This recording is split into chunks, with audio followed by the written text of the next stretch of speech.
নমস্কার বন্ধুরা, আজকে আমি রান্না করব মাছের ডিমের রসা কষা। প্রথমে ডিম ধুয়ে নিয়েছি, এরপর দিয়ে দেব পেঁয়াজ কুচি, নুন, হলুদ, ঝাল লঙ্কা গুঁড়ো, এরপর দিয়ে দেব হাফ কাপ বেসন।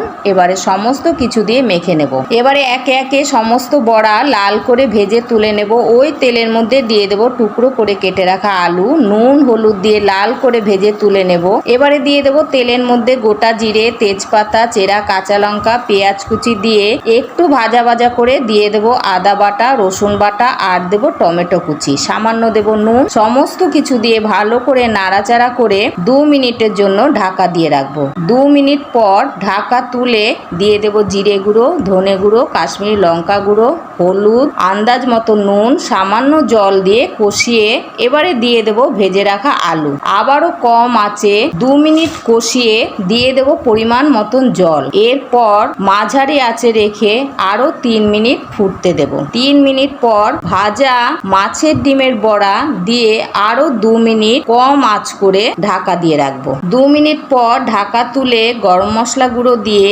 নামিয়ে নিন আর পরিবেশন করুন মাছের ডিমের রসা কষা। ধন্যবাদ।